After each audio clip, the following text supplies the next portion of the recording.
What's going on, y'all? Welcome back to Clown Questions, the show where there are no dumb questions. I'm your host, Matt K. Maurer, and the question on my mind today is, are the Jets back? Fun little show today. We got a first-year interruption with Rico Dowdle, boo, top 10 Goosebump moments of the week, and my TNF pick, as always, in addition to some dumb questions. So who's down to clown?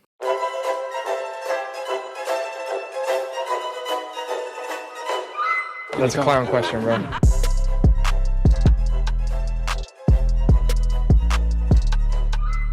So are the Jets back? Obviously at 1-7, 1-8. It doesn't matter what their record is. Sounds like a really dumb question.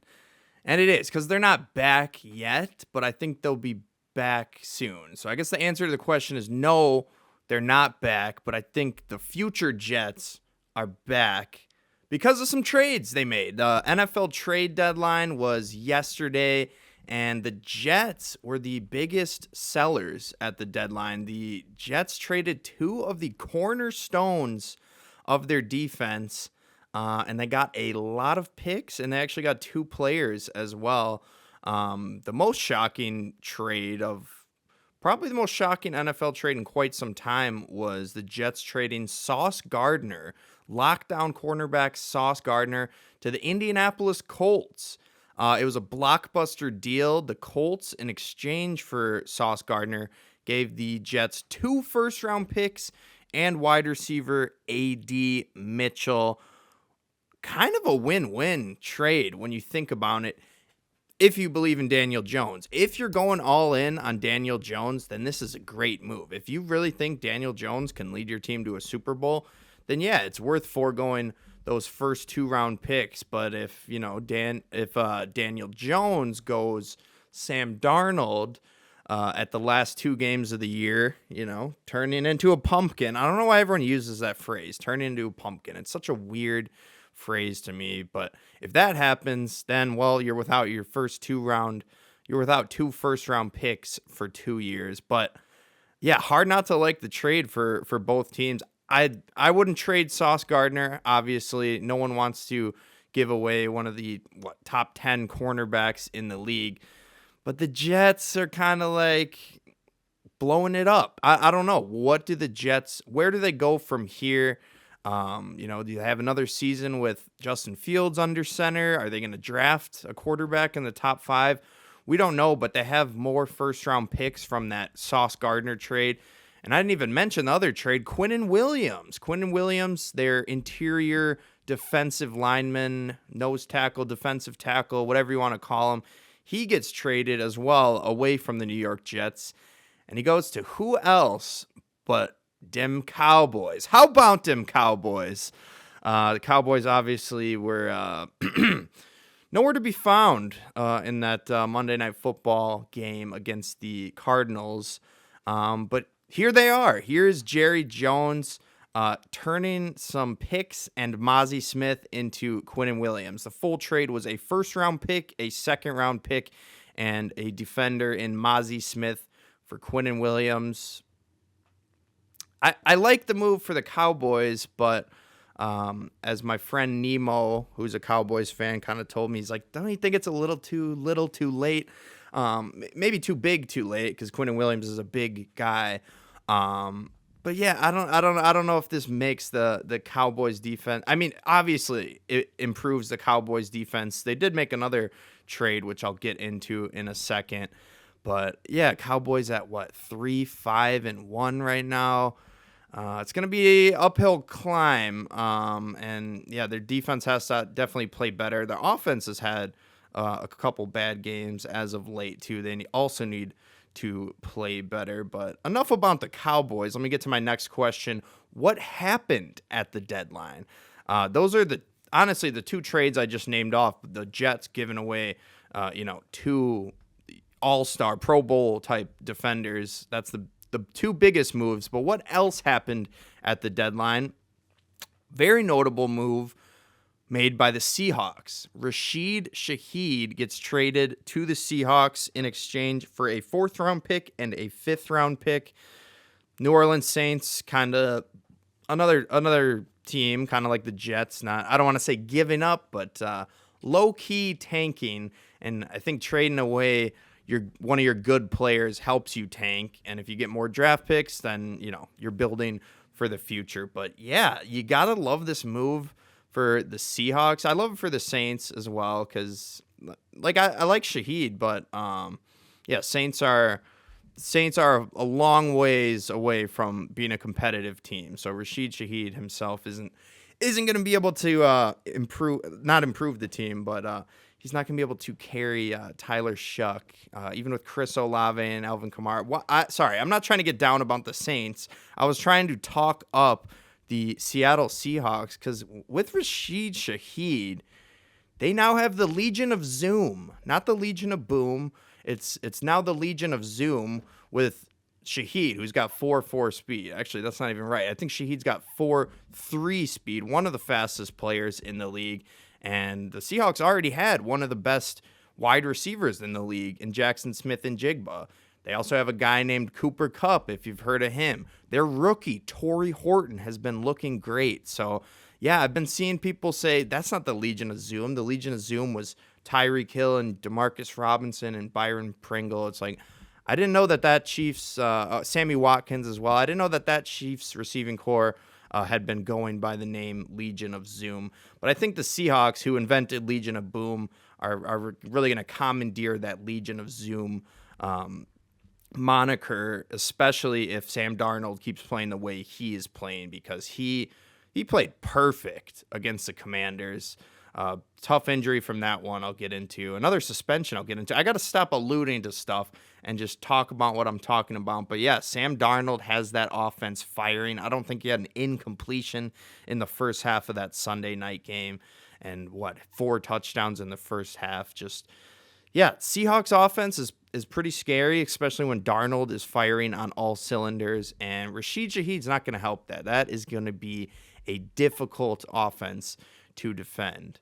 An offense that's not so difficult to defend also made a trade. The Jacksonville Jaguars traded for wide receiver Jacoby Myers. The Raiders, in exchange, are receiving a 4th and 6th round pick. Congrats to Jacoby Myers. I'm really happy for Jacoby. He gets his wish. I think it was preseason that Jacoby Myers requested a trade. It took him, half the season of playing in Vegas with Geno Smith, but yeah, they got the deal done. And yeah, Jacksonville really hurting at wide receiver. Travis Hunter's on IR, which I'll get into. There's me alluding to something else. And yeah, Brian Thomas Jr., a bit of an underwhelming season thus far for him. So Jacoby Myers definitely a guy they're going to want in the building if they're going to, stay competitive here. They just barely beat the Raiders. Kind of funny when, the Jags beat the Raiders by 2 and then by 1 point, and then they make this trade. But one thing I am worried about for the Jaguars is what their GM said. Their GM, James Gladstone, said something a little troubling. And this is a tweet I read minutes before I started recording from Adam Schefter. The verbiage goes as such. Jaguars GM James Gladstone touted new Jacksonville wide receiver Jacoby Myers' superpower to not drop passes. Why would you say that? Why? I understand if you're saying that behind closed doors, that's fine. But why say that publicly? Even behind closed doors, I talk a lot about jinxes on this show. That's a jinx to say it behind closed doors. But to say it to a reporter is even dumber. I love Jacoby Myers. I think he's a great player, but I think his superpower to not drop passes being touted by his GM almost guarantees a drop in his next game. I don't know if you can bet on that, but you probably get pretty good odds on that because Jacoby does not have a lot of drops. But yeah, after your GM says you have a superpower and you never drop passes, I don't know. I hope Jacoby didn't hear that quote, but if he did, that's just going to be in his brain and he will drop one immediately. But yeah, moving on to what else happened at the trade deadline. This was one I was alluding to. Dallas traded for another defender. This was actually the first defender they traded for before Quinnen Williams. Jerry Jones making moves. But The Bengals made the trade with the Cowboys to trade their linebacker Logan Wilson to Dallas in exchange for a 2026 7th-round pick. Gonna be honest, not really familiar with Logan Wilson's game, but yeah, this is Jerry Jones kind of trying to create a bit of a patchwork defense here. Adding Logan and Quinnen. Will that be enough to propel them to the playoffs? Who knows? But, if you can get those shootouts to where the Cowboys only need to score 28 instead of 31, shave a couple points off there, maybe the Cowboys will be back. I would love to be saying, how about them Cowboys in a positive way, because I love the Cowboys, mainly because their owner traded Micah Parsons to my team. But I've always liked them. They're an entertaining team. We got a rivalry in Green Bay. It's hard not to like them when we constantly beat them in the playoffs and otherwise, aside from, when we tied them this year. But we don't have to talk about the tie. Let me get into this last trade of this question. The Titans sent edge rusher Dramont Jones to the Ravens for a conditional 5th-round pick. Again, not really familiar with Dramont Jones's game, but this definitely is significant to me. Because the Ravens have been struggling mainly on defense this year, aside from when Lamar Jackson was hurt, where they were struggling on both sides of the ball. But yeah, this definitely signifies to me that the Ravens have far from given up on this season. I think they're 2 games, maybe 2.5 games back of the Steelers. So they are definitely still vying for not only playoff contention, but Super Bowl contention. I think my pick is still alive. My preseason pick, Ravens over Eagles. I don't think it's dead yet. People are telling me the Ravens are dead, but don't count out Mr. Lamar Jackson. It doesn't really work out well for you when you count out Lamar Jackson. Let's get to my next question. Who's in trouble?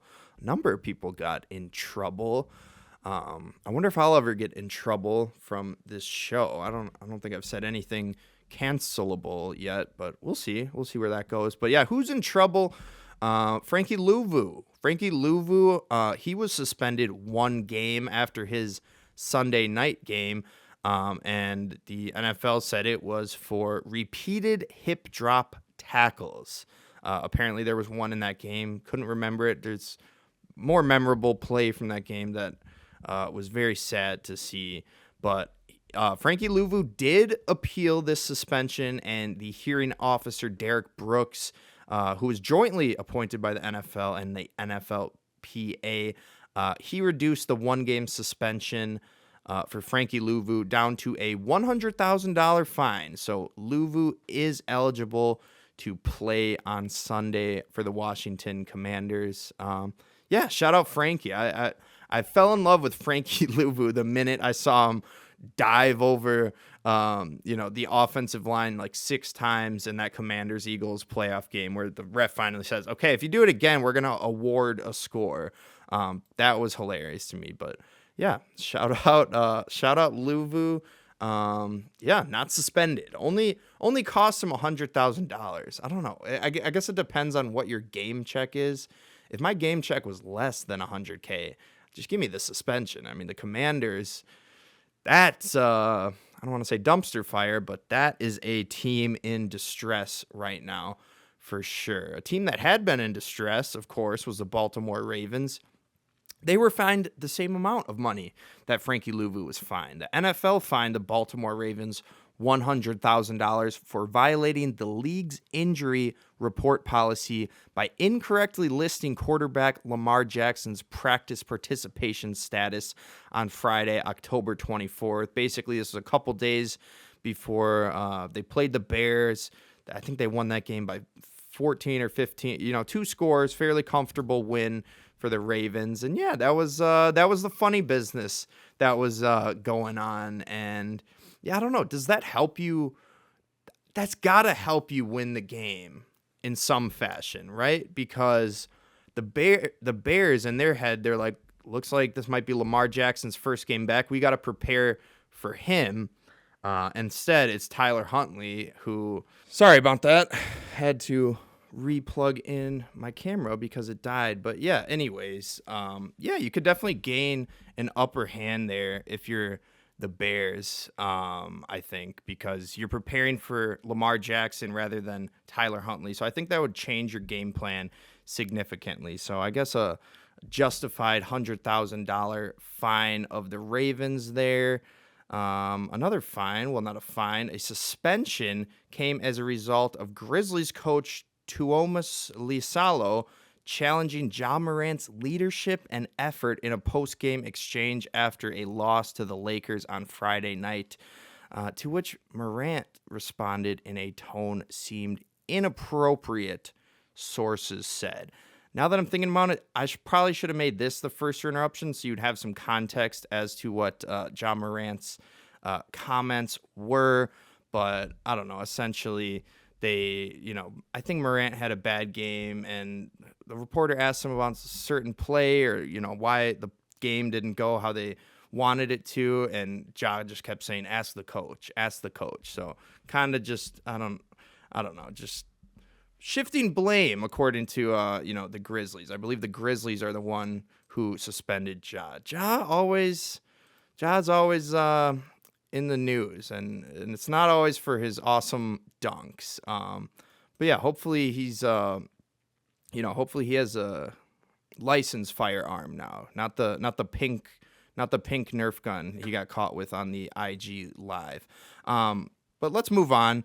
Last person who's in trouble is the entire Dolphins organization. Their GM, Chris Grier, and the Dolphins, they mutually agreed to part ways. I always find that part interesting. It's like, was it a mutual agreement, or did he get fired, or did he resign? In this case, it actually might be a mutual agreement because the Dolphins are like, we're thinking about firing you. And Chris Grier is like, no need. I'll leave. Maybe the Dolphins are that dysfunctional that, even as a GM, you don't really want to be involved. Champ Kelly's the interim GM. I'll be honest, I hadn't even heard of Chris Grier until he got mutually agreed to part ways. Don't know. I feel like I've heard of Champ Kelly. Was he a player? Let me Google Champ Kelly. But, oh yeah, he used to be a football player.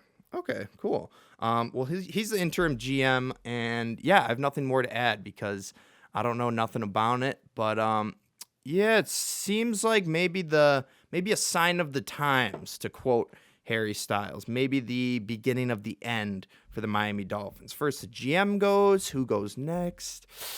Probably Coach Mike McDaniel, and I'm a huge fan of Tua Tagovailoa, so I hope he's not gone after that, but he could be next on the chopping block after McDaniel. But I don't know. You signed Tua to a $200 million contract. You kind of gotta stick with them. This is what the quarterback market does. Quarterbacks get paid more than any other player. If you miss on a quarterback who you're paying a lot of money, it puts you in a pretty tough position financially. Just ask the Cleveland Browns and Deshaun Watson. To transition, let's ask a question many people were asking Deshaun Watson. Why? I'm so sorry. That's a messed up joke. But why that's an actual question. Is this my first one-word question on the show? It might be, but why? I didn't even deliver the question right. The real question is why? Why? Like, why me? Why us? Why these guys? So many guys got injured. And yeah, unfortunately, I have 4 different bullet points here of guys who had serious injuries. Kyler Murray at the top of the list. He was placed on IR, but it was weird. People are now using the JJ McCarthy lingo with Kyler Murray, the soft benching, as it were. And you kind of can. You can use that lingo now because Jonathan Gannon said in a press conference, he's like, yeah, even if Kyler was healthy, I think we're going to start Jacoby Brissett. So was this a soft IR-ing? Was this a soft injured reserving? Maybe, get him healthy, and also he'll get a chance to learn behind Jacoby Brissett. I don't know what's going on with the Cardinals. But yeah, they've played well with Jacoby Brissett, so you can't fault Gannon for that decision. Gannon, another guy who's going to be on the hot seat soon if the Cardinals don't, turn it around. But yeah, they look great against the Cowboys. But yeah, unfortunate for Kyler Murray. Heal up soon. Another guy who's out is CJ Stroud. He has a concussion. He will be out this week. Hoping for a speedy recovery there. And still hoping for a speedy recovery here. But I heard reports that he could return this season. And to me, it's like, no. Just let him sit out the rest of the season. Just because of how bad it looked. Jaden Daniels, I don't know who was watching Sunday Night Football, but no need to look it up. You don't want to see what happened. Essentially, Jaden Daniels' elbow, his arm bent in a way it's not supposed to bend. The diagnosis was a dislocated elbow, which apparently that's better than a knee injury. That's what I've heard. But yeah, even if Daniels can return the season, I don't think he will. I think the Commanders will keep Mariota in there. Sorry I think I'm burping in the microphone, low-key. My fault. But yeah, I think it'll be Mariota for the remainder of the year, even if Daniels comes back healthy. Unless by some miracle the Commanders rip off, 7 wins in a row and they get to the playoffs. Then they're like, okay, maybe, yeah, Jaden, how's your elbow feeling? You want to get in here? But yeah, I don't know. That wasn't the weird elbow picture, the famous Jaden Daniels elbow. It was the other elbow. So I guess the weird looking elbow is still good. It wasn't the throwing arm. That's the good thing. But yeah, not good for the Commanders here. Washington, that is not the only injury they're dealing with. Luke McCaffrey also broke his collarbone, and they were already hurting at the wide receiver position with Terry McLaurin's injury. Really tough injury for Luke, who could also be out for the season. And a guy who is definitely out for the season is Marshawn Lattimore. He tore his ACL, so just bad vibes in Washington this year. Kind of back to the Jets and the Saints at this point. It's like best thing you can do is hope for a higher draft pick. So I don't know where Commanders fans are at, but they might be at the point in the season where they're like, maybe we should lose. Maybe we shouldn't win because we probably won't do much this season. Who won't do anything else this season is Tucker Kraft. Tucker Kraft, our sweet prince, the Packers, the prince of the Packers. Yeah, one of our best players, if not our best player on offense this year, have been on a tear. I wasn't even trying to make a pun because I didn't get into what happened to Tucker Kraft yet. He tore his ACL. Really unfortunate news for the Green Bay Packers. A lot of big Tucker Kraft fans out there and big Packers fans who are pretty broken up about this. But I will say I do have a lot of confidence in Luke Musgrave. He was drafted, I believe, the same round or a round or, two. He was drafted right around the time Tucker Kraft was drafted. So obviously the Packers have a lot of confidence in him. You could argue he stretches the field a little more, maybe a little faster than Kraft. Not as good of a blocker, which could be an issue. But I don't know. I think Musgrave could open up the offense with some more, downfield plays to the tight end. Not that, all season we've been going downfield to Tucker Kraft. But you'd have to go to Theo Nash or whoever that guy is on TikTok that breaks down film and actually knows ball, unlike an idiot like myself. Last Y is Travis Hunter. I alluded to that earlier. He was placed on IR with a knee injury, and yeah, that led to the Jacoby Myers trade, I believe. So yeah, we'll see. Hopefully Travis Hunter gets back soon. Hopefully plays this season because I think Jags, they got an outside chance at maybe a wild card. I was gonna say winning the division, but the Indianapolis Colts are like 7-2, so I don't see him catching them. But yeah, definitely could see them catching a playoff spot. Last question of the day for y'all is Howie Roseman the GOAT? I think I have to answer yes. Gutekunst. Gutekunst is the GOAT because he got Micah Parsons, but no, Howie Roseman year after year, he just makes savvy moves. I do believe he is the best general manager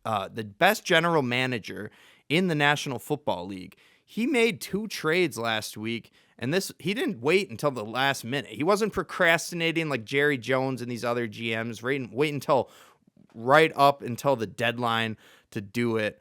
He made them last week, and they were big ones, big trades. One of them was Dolphins edge rusher Jalen Phillips. They traded a 3rd-round pick to get another edge rusher in the building. Love the move. I mean, Jalen Phillips, really fun player to watch, really versatile, can play multiple positions. And yeah, if the Eagles defense wasn't good before, in addition to Jalen Phillips, they got my old boy, my boy Jair Alexander, Ja Island. I love Jair Alexander. Wish he was still on the Packers, but he's not. And he was on the Ravens, but now he's on the Eagles. I wonder how much mumbo jumbo y'all had to cringe through today. But yeah, the Ravens sent Jair Alexander and a 7th-round pick to the Eagles in exchange for a 6th-round pick. Not really sure what was going on with Jair and the Ravens because he was listed as a healthy scratch one of the games. And I don't think we're ever going to find out what happened because Howie Roseman, the GOAT, traded for him. And yeah, Eagles are scary. Making my Super Bowl pick look pretty good. Did I say the Ravens or the Eagles? The Eagles are scary. The Ravens are trying to be scary. They got to get to 500, and then maybe they'll start scaring some people. But yeah, someone who I should have been scared of, said I wasn't. My brother asked me all before the Packers game. He's like, "Are you scared of Rico? Are you scared of Rico? Are you scared of Rico Dowdle?" I'm like, "No, I'm not scared of Rico Dowdle. The Packers got this one in the bag. We did not, and we could not stop Rico Dowdle." And yeah, congratulations to the Carolina Panthers for beating my Packers. Yeah, bad loss for the Packers. Just couldn't get it going on offense, and yeah, we couldn't stop Rico Dowdle, who's having an awesome year, and he also had an awesome celebration. So I hate to do the first year interruption with the guy who just beat my own team, but it was such an awesome celebration. And what happened was, if you're not familiar with Key and Peele's Hingle McCringleberry, it's an old skit where a player named Hingle McCringleberry, after he scores a touchdown, does one of these, one of those, one of these, 3 pumps basically. And on the 3rd pump, every time the referee throws a flag, because you're limited to only 2 pumps. Well, Rico Dowdle scored a touchdown against the Packers, and he did 2 pumps, but he still got flagged. So yeah, here's a little 10-second post-game interview with Rico Dowdle talking about not maybe being aware about the pumps rule or not the NFL not having this rule in place like they should. Celebration, you're supposed to get 2 pumps, right? Yeah, that's from my understanding. From my understanding and everything I've learned, we go over stuff like this every week in the meeting room. I definitely think you're supposed to get 2 pumps. Hopefully, I don't get a fine. Yeah, I'm pissed at him. He kicked my team's ass, but Rico's right. You're supposed to get 3 pumps. He only had 2, and they threw the flag anyways. Apparently, I think the NFL came out and say no, it's 0 pumps. Bullshit. That's bullshit. We've all seen Hingle McCringleberry do it before and not get fined, not get flagged until the 3rd pump. So yeah, that was unjust in my opinion. Rico should have been fine with those 2 pumps. Although some people pointed this out in TikTok comments. Yes, TikTok comments showed me that maybe it was because Rico's teammates were also doing the pump. So if he had one other teammate doing 2 pumps, that's 4 pumps. That's even more than the limit of 3.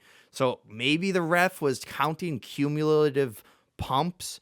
But yeah, I think you should only be counting the pumps of the player who scored the touchdown, the player who's initiating the celebration. And yeah, Roger Goodell, you haven't done much good in your life, but if you want to do some good, change the rule back to 3 pumps. You should get 2. The 3rd pump is where the flag comes out. I believe, I don't know, there was like that part of that skit is like a micro pump where you barely move. I think Rodgers did that after a touchdown years ago, and he got flagged. It's like that was half a pump. So yeah, Roger Goodell, do the right thing, change the rule. You should get 2 pumps. Yeah, tough loss for the Packers, but I hated to put it in there, but I have nothing but respect for Rico Dowdle after that 2 pump celebration, and yeah, I need justice for him because that was 2 pumps. Oh, well, this isn't going to cheer me up. The top 10 Goosebump moments of the week. A lot of these are teams I do not like doing very well. So let's start it off. Top 10 Goosebump moments of the week. At number 10, we have Ahmad Moses catching a crucial interception as SMU upsets Miami in OT. Who's the go-to? Who's second from the bottom? Keelan Marion lined up, singled up to the top. Beck's gonna pass. Pumps, delivers, picked off at the 2 by Moses.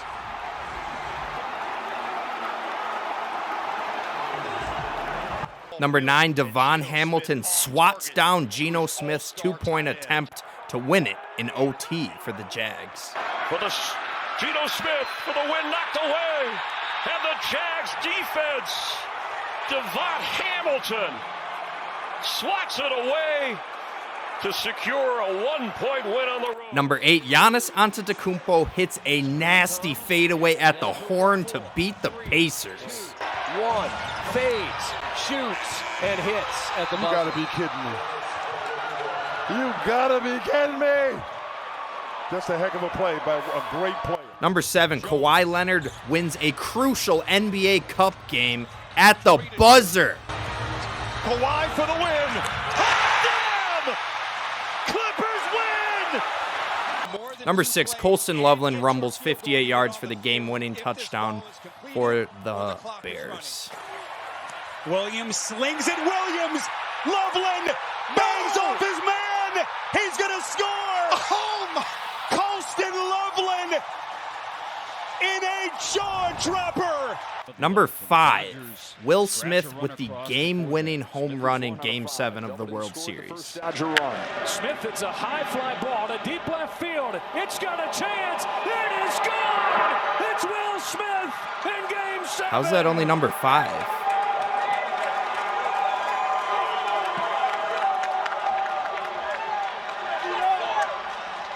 And in the 11th inning of Game 7, the Dodgers lead for the first time. Number 4, Miguel Rojas hits the Game 7 tying homer in the 9th.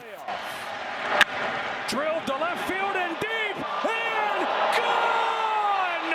No way! Miguel Rojas!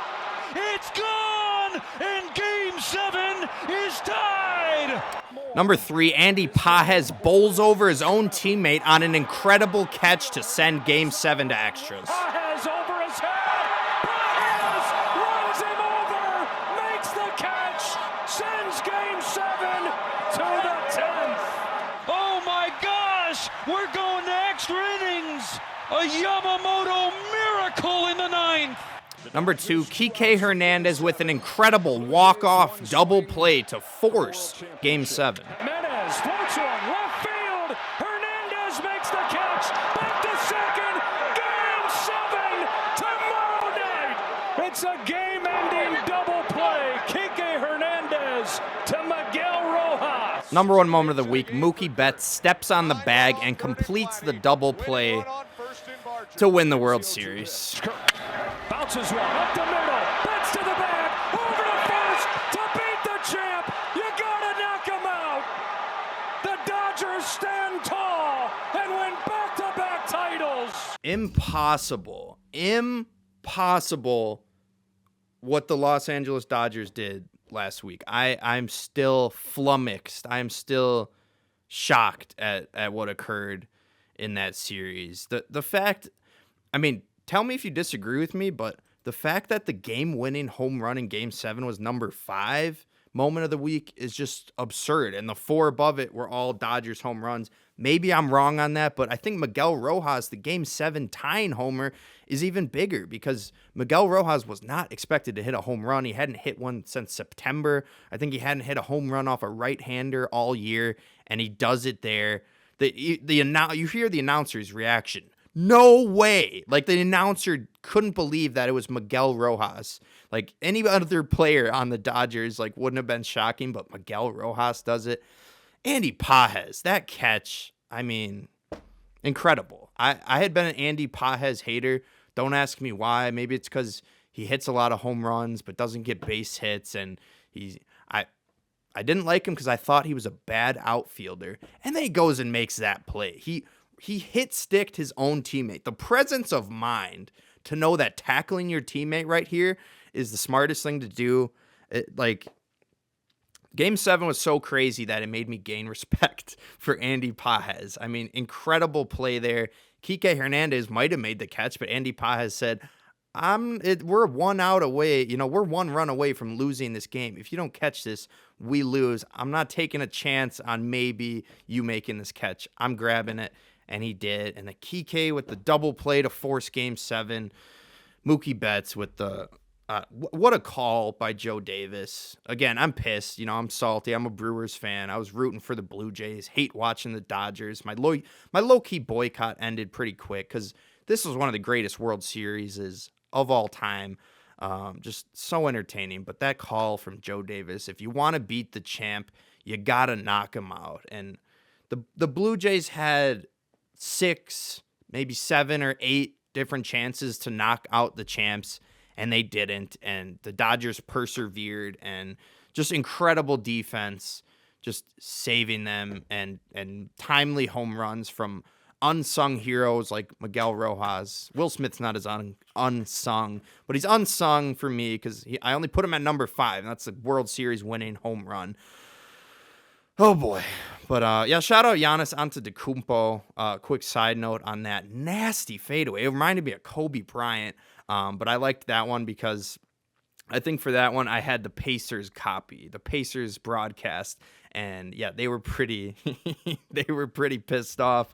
They tried to hide it, but yeah, everyone could tell they hate the Bucks. One of the best rivalries in the NFL. Why am I putting my headphones back on? I don't need them because I'm about to finish out the show with my TNF pick, Thursday Night Football on Prime Video. We got Raiders at the Broncos. Broncos are 9.5-point favorites. Yeesh, gross. This game's probably going to suck. But that's what Thursday Night Football used to be all about. We've gotten better games in recent years, but people forget the games used to be so terrible that they had to invent Color Rush just to get us to watch. They had to invent new uniforms. They're like, see these bright, sparkly uniforms? You'll watch now. And I think it worked. We all watched. But yeah, obviously we're getting a little bit more of competitive games in years past. Back, who could forget the Color Rush, Blake Bortles versus Marcus Mariota duel? That was unforgettable. But yeah, this one probably won't be very watchable. I'm going to watch it anyways, and surprise, surprise, I'm going to pick the Raiders. Not to win, obviously, but I do like them plus 9.5. The Broncos, they like to play with their food a little bit. Some are even calling Bo Nix Tebow 2.0 because of his flair for the dramatic. Sometimes he won't have it for 3 quarters. He'll come out in the 4th quarter and start dealing. So, while in all likelihood, this game will stink, and my pick won't even get close to covering, who knows? Maybe Ashton Genty and Max Crosby, maybe they shock the world here. But let's be real. If you weren't already one, I'm pretty sure this game will make you a believer.